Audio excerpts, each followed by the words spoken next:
సంజన గారికి సపోర్ట్ చేస్తే పాజిటివ్ అవుతానా నెగిటివ్ అవుతానా నేను ఏ రోజు ఆలోచించుకోలేదండి. ఫస్ట్ దొంగతనం ఎప్పుడైతే జరిగిందో నేను అప్పుడే ఆమె ఆమె గేమ్ నాకు అర్థమైంది. ఈమె ఎక్స్ట్రాడినరీ గేమర్, ఈమెకి బిగ్ బాస్ హౌస్ గేమ్ మొత్తం తెలుసు అని నాకు అప్పుడే అర్థమైంది. అప్పటి వరకు మేము అంటే నేను సంజు పాప అని పిలిచేవాడిని, తను ఇమ్ము అని పిలిచేది నన్ను. దాని తర్వాత ఎక్కడో ఎమోషనల్గా వాళ్ళ బాబులాగా నేను నవ్వించాలి, అలా అలా అలా అలా కనెక్ట్ అయ్యి నేను అమ్మ అంటాం, తను నన్ను కొడుకు అంటాం, అలా అలా అయింది. కానీ ఏ రోజు కూడా ఇది చేస్తే పాజిటివ్ అవుతాం, ఇది చేస్తే నెగిటివ్ అవుతాం అని ఎప్పుడు నేను తనతో అలా లేను. ఎందుకంటే తను నాతో చాలా ప్యూర్గా ఉన్న వ్యక్తి హౌస్లో. అండ్ గుడ్డిగా 100 మంది రాని నేను ఇమ్మాన్యుయల్ సైడే నుంచుంటానని చెప్పిన ఏకైక వ్యక్తి తను. అండ్ నేనైనా సరే 100 మంది రాని నేను ఆమె సైడే ఉంటానని చెప్పిన ఏకైక వ్యక్తిని.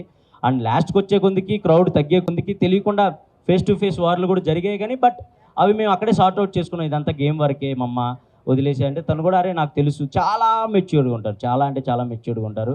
సో అది నాకు బాగా ఇష్టం. పాజిటివ్ నెగిటివ్ అసలు ఏం ఆలోచించలేదండి. నాకు సంజన గారు హౌస్లో ఉండాలి, ఆమెతో కలిసి నేను గేమ్ ఆడాలి, ఇదే ఉండేది నాకు మైండ్. ఇమాన్యుయల్ గారు